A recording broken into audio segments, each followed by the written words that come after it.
Well, hey there. We are at the end of Revelation.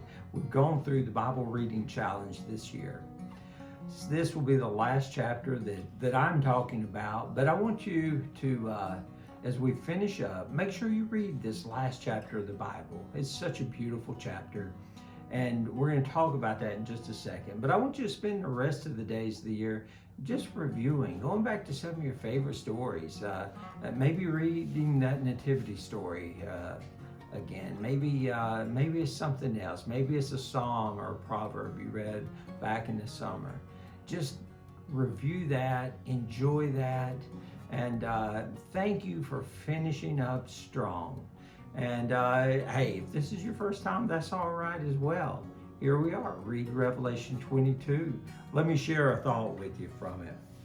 It says, just from the very top of the chapter, it says, "Then the angel showed me a river and the water of life, clear as crystal, flowing from the throne of God and of the Lamb. It flowed down the center of the main street. On each side of the river grew a tree of life, bearing 12 crops of fruit with a fresh crop each month. The leaves were used for medicine to heal the nations. No longer will there be a curse on anything, for the throne of God and the Lamb will be there, and his servants will worship him.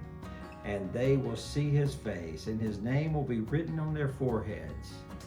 This is talking about the new heaven and the new earth, and God coming down to live with humanity on this, if you will, Eden restored, the temple of God.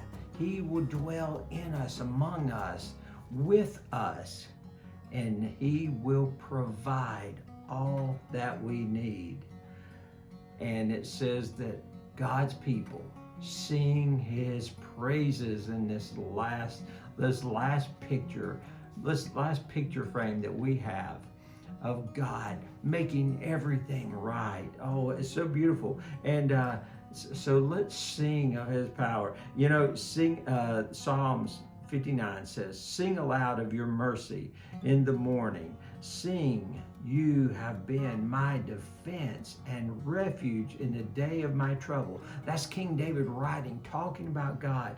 David, when his enemies were closing in on him and things seemed like he could never escape from it, he would turn to song and sing of the faithfulness of his God. And he would sing of how God was going to deliver him, how God would bring forth a breakthrough in his biggest time of trouble. Today, let's not forget to sing his praises, because maybe you, maybe I, maybe we are going through a season of trouble.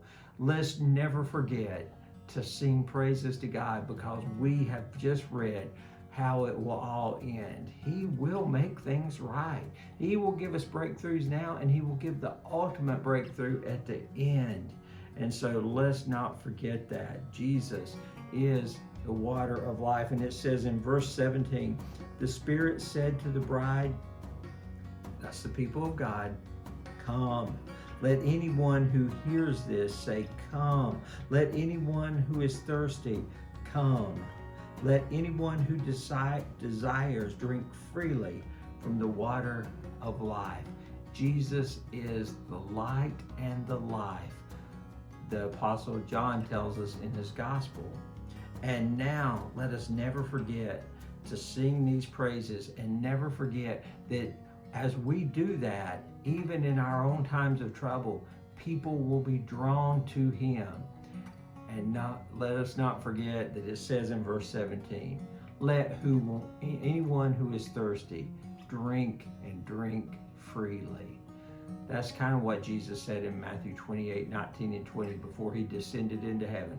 "Go into all the world, teaching them my commandments, baptizing them in the name of the Father, Son, and Holy Spirit." So let's let people see how faithful our God is, how much faith we have in him, and they will want to drink of the living water, Jesus Christ. Look for those opportunities. to sing, to meditate on the breakthrough God will bring, to meditate on the day when God will make everything right. We will be in His presence, and look for ways, look for the people who want to drink. Give it freely. God bless you. Have a fantastic day.